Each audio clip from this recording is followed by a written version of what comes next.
They killed, give me Isaiah 14 and 21. They did the same thing to my people. So then you said that they put millions of my people. Should a murderer go to jail for murdering? Absolutely. Should a thief go to jail when he steals? Absolutely. Should a robber pay back the money he robbed? Absolutely. So why shouldn't the white man pay for what he did? That's right. One day you'll see just how it feels. Payback is a dog. It's a dog. Payback is a dog. It's a dog. Payback is a dog. It's a dog. Payback is a dog. It's a dog. I'm in a hell of a hole, was never expected to grow. Just obstacles set in the road, that a result of me selling my soul. The story I'm telling is cold, but yet it's what everyone knows. The white man's the devil is known. America was never a home, only a place of captivity, safe facility, hating, disfigure me. They claim that I'm lazy, be killing me. Maybe this slavery draining my energy. 400 years and counting, the trail of my tears is countless. The fact that I'm here is astounding, but I can't wait till this shit is surrounded. Ready to tangle my king and the angel, be ready to rap. Cracking the sky, nuclear missiles will make it official. I'm capturing every crack and surviving. Put them all in chains where they need to be, slavery for me. And let the whole world see that with them in the cage and safer in the streets. Put the dog on a leash, get resolved for the beast. 144, get the brutal show, we could all be at peace. As soon as the trumpets are sound, your kingdom be busting it down. The only way justice is found, the time for your judgment is now. You'll see just how it feels. Payback is a dog. It's a dog. Payback is a dog. It's a dog. Payback is a dog. It's a dog. Payback is a dog. It's a dog. Look, ain't no remorse in my blood slump. It won't be no compromise. Now it's time to feed the worms. Watch his body turn to flies. I clutch iron while you trust the lies. The next Glock I buy gon' be Gen 5. I get it customized. And sending shots off like farewell. Praying payback come back around like a carousel. Still remember your Honda's words ringing in my head like bells. Said you in his body, you fit the Lord, fuck the cocktail. Triangle choke, apply pressure to the game like I did Von Dale. Payback's a bitch in a dress, she a bombshell. Revenge is dish served cold, I just hope they making oxtail. Glock fresh out the box, I swear it got that new car smell. Made myself a target in the world of mad shooters. There was design 5 for our babies to pass through in the damn by King's reign, I'll be overzealous. They bought my jealous, I bought brand new parabellums. One day you'll see just how it feels.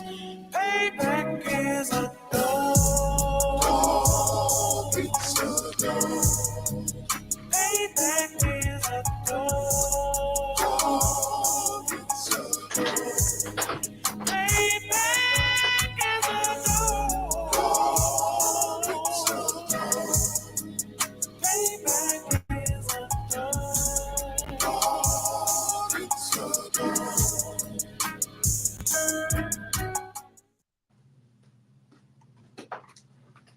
All right, shalom, shalom, shalom. Yo, this is Mike Check 1 2 1 2, and I am your host, priest and officer of 1,000 Recall RER, hitting you up out of Boston, and I am here with Miss Leslie. You know what I'm saying? Go ahead, sis, do your thing. Hi, how you doing? So yes, I am on here just basically here to share my story and exactly what I'm doing right now. Exactly. This sister is putting in a mighty work in the city of Boston. She's doing great things. While we have city representatives giving days to people who have nothing to do to Boston, this sister deserves a day. She deserves a day named after herself because she's doing a great work. You know what I'm saying? Can you tell them what that work is, sis? Thank you so much. I am advocating for children who were abused in foster care, sexually abused, taken unjustly by their parents. And I'm also advocating for parents who have children in the foster care system and, they're pretty much just stuck. DCF is trying to put their children up for adoption, and I'm just here to try to stop all of that and make sure that they get the proper resources that they need, like legal wise. And I help a lot of people file lawsuits against DCF. So you're basically stopping DCF from putting our children on an auction block, basically?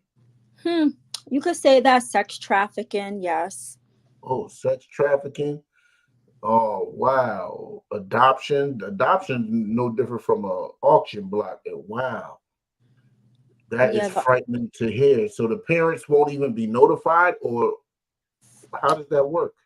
So, I just want to give like a little history because I don't know if a lot of people know this. Go ahead. DCF was originated back in the day. We used to have slaves, some may say we still do. And the police station became overpopulated with children. So when the police used to stop runaway slaves, they used to have their children. So now you have adults in the police station with their children. And, back then we used to have like 10 children at once, like a lot of children, right?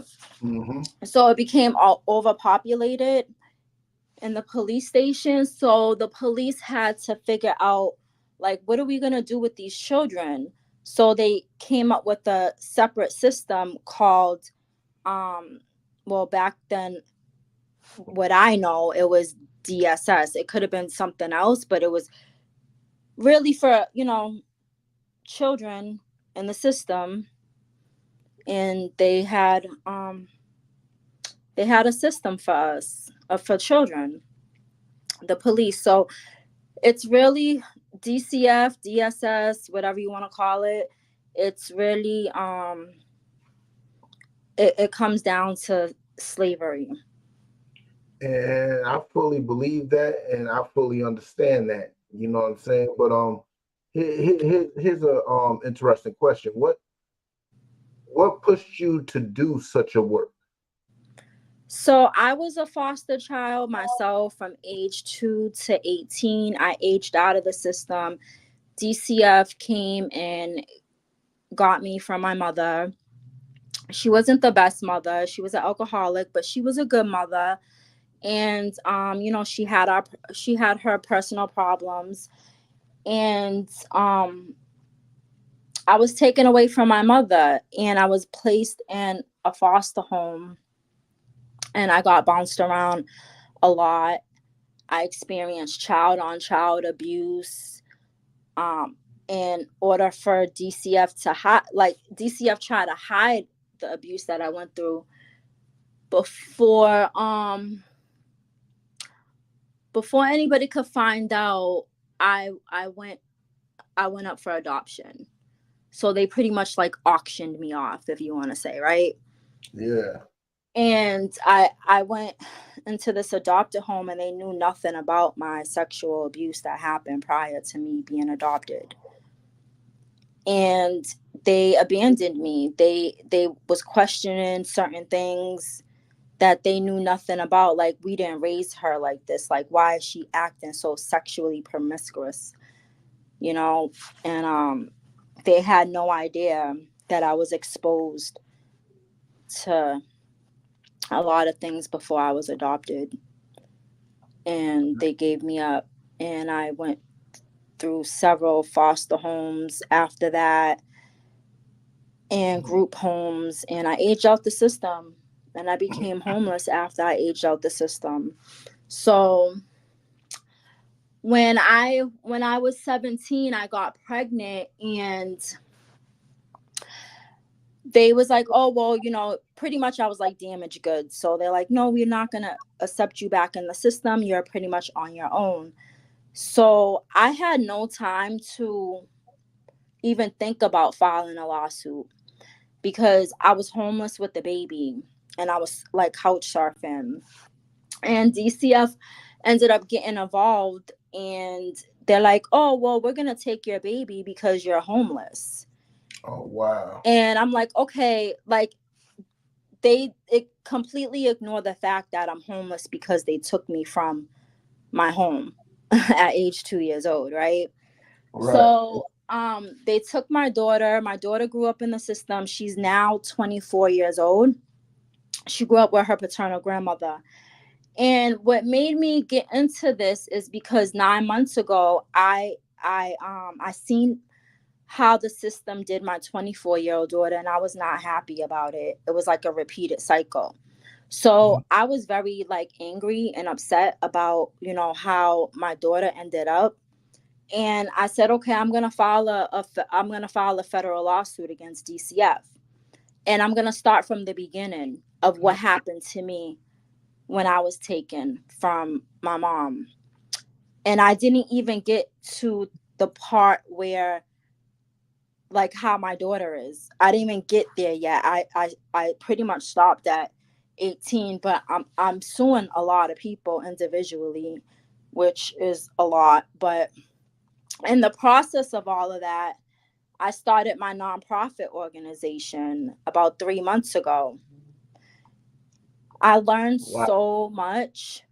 I like just dealing with the legal system. It's not easy to sue DCF. No lawyer wanted to take my case.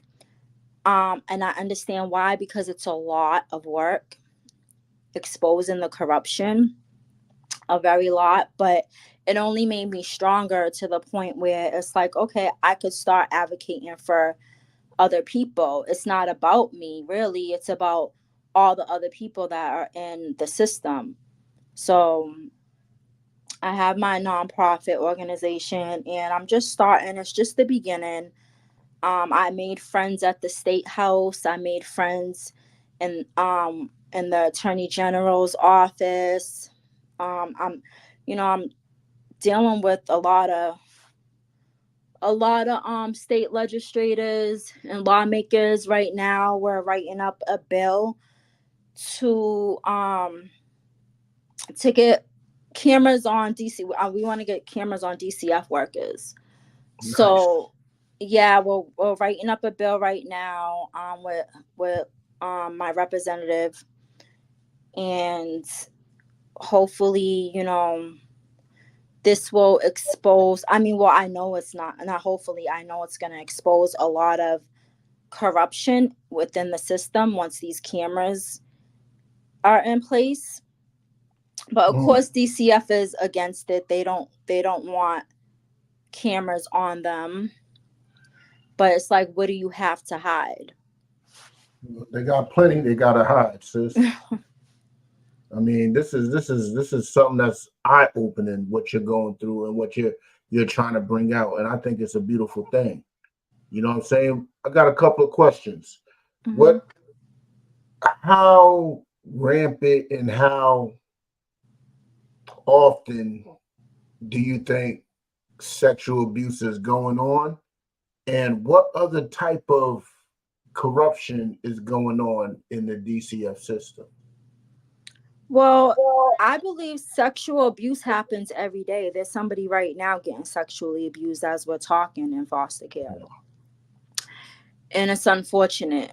I have a few clients that spoke up, and of course DCF feels that these children are just making up that they're being sexually abused because they want to be with their biological parents. So they completely dismiss the fact that there's a child in your office saying, "Yes, my foster parents are sexually abusing me, or my foster brother and sister is sexually abusing me," and they're like, "Oh yeah, we're just gonna close out that case and ignore that. We're gonna keep you in your foster home and ignore everything that you're saying because we feel that you're lying so you could be with your biological parents, which is insane.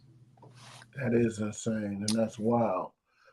Yeah, there's so much other things that are going on. Like, I mean, I don't know if you heard of Nancy Schaefer. Yes, I have. Yes, so she exposed the whole system, and it's all about it's really like about money,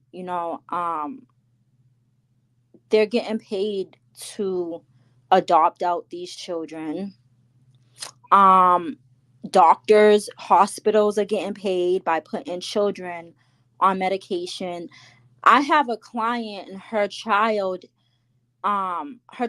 is 5 years old,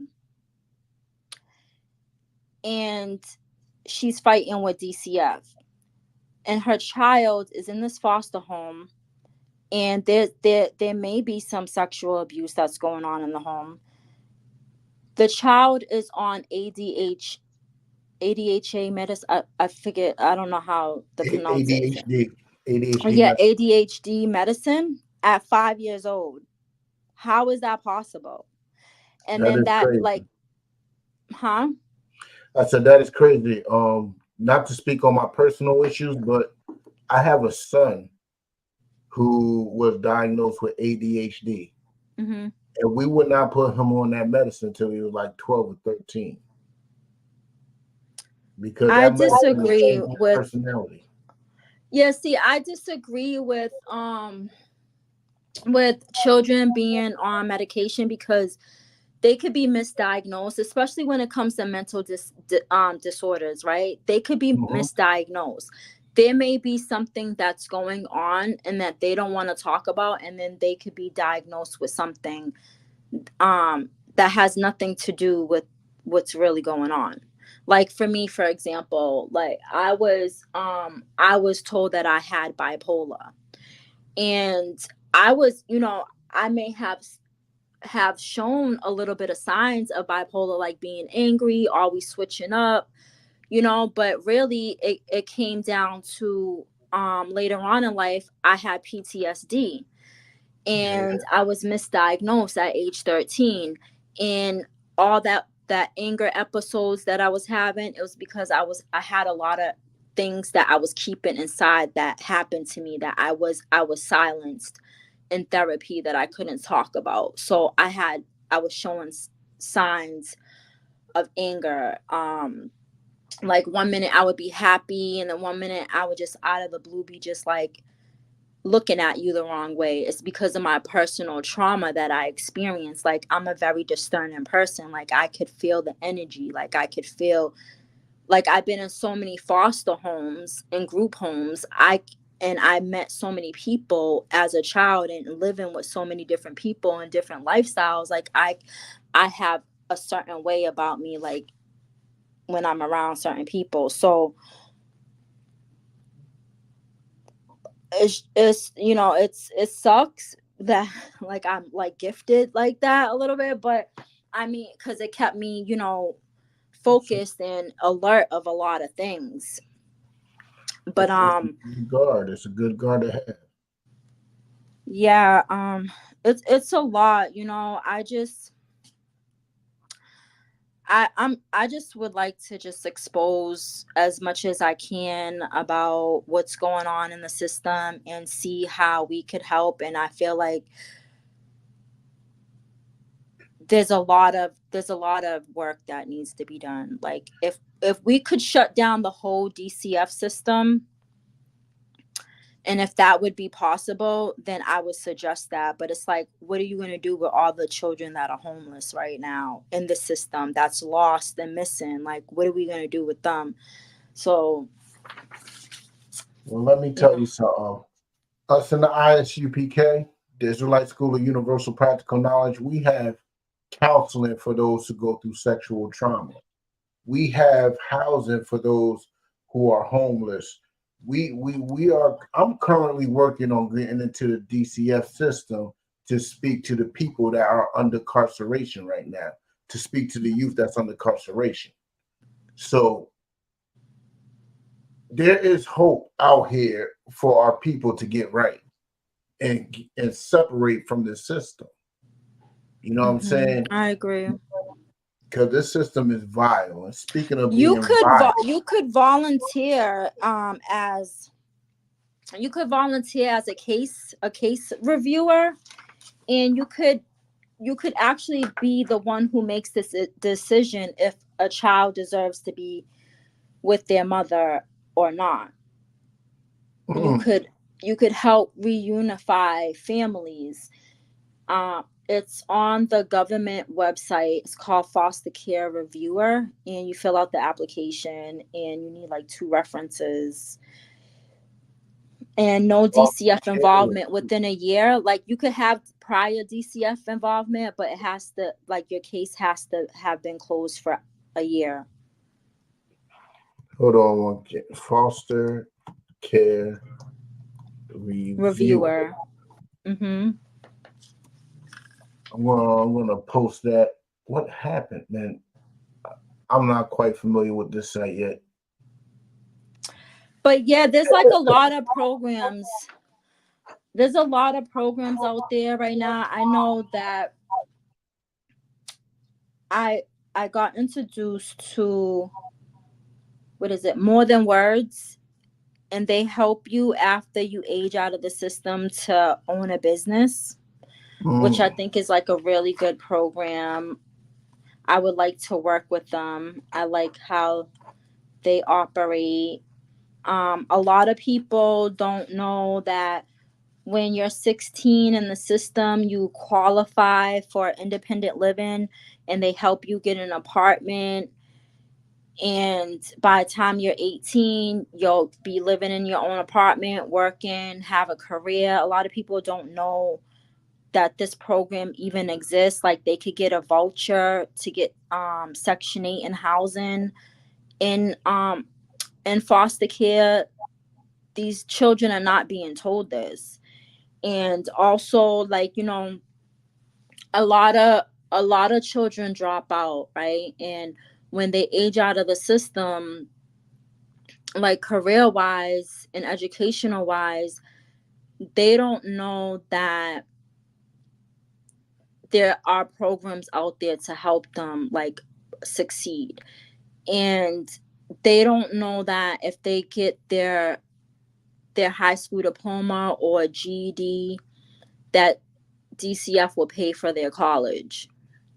Like, so I think that's really important for them to know this, because, you know, a lot of people, they feel like once they turn 18, a lot of people, they have so much trauma. Like, you got to think all those, mostly all the people over in the Boston Commons hanging out and on mass casts, they have so many stories over there. And if you would just listen to them, that a lot of them had DCF involvement, a lot of them grew up in the system, a lot of them got kicked out the system, they was couch surfing, and then, you know, somebody was like, here, try this, and then, you know, they started with drugs, or, you know, they started robbing and doing things, like got in trouble. They all have a story, and majority of the people and like who's experienced homelessness had DCF involvement, was who exited out of the system. Like 80% of homeless people had DCF involvement, at least. That's crazy. And just to speak on myself for a bit, I was kicked out of the house at 16, and I refused to turn myself over to DCF because of the frightening stories that we heard as kids. You know what I'm saying? So what I would do is sleep in, you know, my friends' basements. You know what I'm saying? In other words, I was couch surfing too. So I understand what you're talking about. A lot of these kids, they are hurt right now, and they need some guidance. So you were 16, you could have qualified for independent living, and they would have put you in independent living and try to help you get Section 8 and housing, and by the time you age out of the system, you would have had your own apartment. That would have been nice because I was homeless from 16 to 25. It took me almost 9 years to get my mind right. You know what I'm saying? But I got one last question for you. Mm-hmm. Explain to the people about the services that UntouldGreatness.org provides. So, like I said, I'm just starting. So, I have a lot of things going on where right now I'm helping families with lawsuits against DCF because you have a statute of limitations to file a lawsuit against DCF. So it has to happen within 2 years of anything you want to hold against them. So right now, I'm working on that. I'm helping just, to get your story out. Like, if you feel that you need help writing out an affidavit, I could help you do that to present to the judge, to tell your story. It's really about just telling your story. I think it's like right now at this point, I'm just like, I want to help people tell their story so they're not silenced. And I'm adding more things to my program. I only been, up and running for 3 months. So my main thing is to tell your story and not to be silent. And, if you feel that DCF took your child unjustly, then I could help you file a lawsuit against DCF, go to court, and, help you fight the system. I'm that like backbone, help you know your rights. Because if you don't know your rights, you have no rights. There's a lot that I'm doing, but it's just the beginning. So I don't want to say like everything because it's not like set in stone right now. It's just like the beginning. But I just want to help anybody that has an issue with DCF and they want to resolve it. I hear you, and you're doing a great work. Well, I want to get into this segment while I have a little bit of time. You know what I'm saying? You're about to be going in like a few minutes. But I want to go into this segment called Mic Check with you. You know what I'm saying? Where you can hear us ask the people a question and you can check the mic. All right? Okay. So we're going to get into it right now. And just let me know when you have to leave and everything, and we will get into it. All right. So. Thank you. Shalom, priest and officer Ricario, hitting you up out of the Israelite School of Universal and Practical Knowledge out of Boston, and I am here with Joy Riley. Hello, Joy Riley. How you doing? Do you believe racism and hatred is taught to children? Yes. Okay. Do you know about the situation that happened in Chatham, Mass, where a young black boy was jumped by 2 young white kids and he was almost drowned? No, I did not know about that. Yes, well, let me give you a story. 2 white kids try to drown a black boy. They beat him up, then dragged him to a lake and tried to drown him. And while they were drowning him, they were calling him George Floyd, the N-word, and everything else. Do you think that hatred was learned, or were they just watching George Floyd and just gained a hatred for it on their own? I think it is a learned behavior. I think we have to remember that we are in America, and America is built on racism. So whether it's intentional or whether they are seeing it on TV, it's something that it has to be corrected. So even if it's if it's not taught, maybe their parents didn't directly teach them that racism is bad, or they're watching the news and they're seeing other other white people, other Caucasian people, how they're acting, and they're choosing a side. So I think it's a big educational thing and a big a discussion that needs to be talked about at home as well and in other places. Okay. Yeah. Now, do you think they ever will stop passing down their lessons of hatred towards Black, Hispanic, and Native people? Do you think they'll ever stop doing that? I don't think so. I don't think that it's something that can just be like eradicated. You know what I mean? Like completely abolished. Like I don't think that that is possible. I do think that there should be multiple like avenues, in schools. You think of Plymouth Math, they're probably not talking about these issues in school. They're probably not having, you know what I mean? Those in-depth conversations that they need to have. If they're not having them at home, they need to be happening in other places. And I think that it's a big failure that they're not. There is nowhere else for them, unless they're doing the research on their own, which I doubt that they're doing. Wow. What did you That's think of tough. that? I did not hear about that, but that's concerning. Like, where did these kids learn this at? Are their parents racist? Like, who taught them that? Who's their friends? Like, what group of people are they hanging with? That's Like the ridiculous. like the Vile Six in the western part of Mass in Southwick, Massachusetts, they were auctioning off slaves. So this nature is definitely taught, but Mm, who's teaching it? It's their parents. It don't matter if it's taught or natural. The thing is that this is in them. You know what I'm saying? And we got to keep our children safe. So we mm. got to keep our children out of the DCF system and take care of our children properly. Yes, I agree. You know what I'm saying? Because our kids can end up in the clutches of people that hate them. That is very true. I agree with you 100%. You know. But Wow. I enjoyed having you on the show today. I know you got to go. I took you 2 minutes past your time, and I No, apologize. I appreciate you for having me on. This was fun. Yeah. So I hope to see you again on your podcast. Maybe I could bring some other guests that that want to share their story.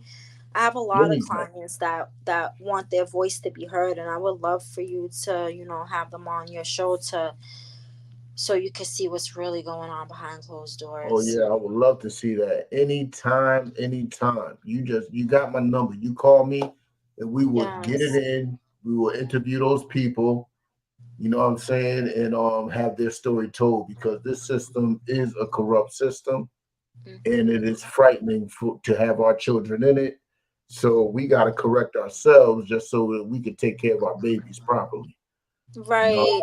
The main thing is that you gotta speak up. Like, you don't feel like, DCF is gonna retaliate against you for speaking up, because a lot of people, they're silent and they don't tell what's going on with them because they feel that if they say something that DCF is gonna do something, like, to make their situation worse, especially if DCF already has their child in the system. Just don't be scared. Like, that's what I'm here for. I'm here to help you fight the system. Like, you're not alone. Like, so if right. you're silent, then you're gonna let them get away with what they're doing to your children. So don't do that. Exactly. Speak up. Like we was told, closed mouths don't get fed, man. Closed Yes, mouths and they don't get prey fed. on the weak. DCF preys on the weak. So you gotta be really strong. Damn right. So this is Mike Check, you know what I'm saying? Mike Check 1 2 1 2. My guest host, Miss Leslie. You know what I'm saying? Thank you for coming. And with that, shalom. Yes, thank you. No problem.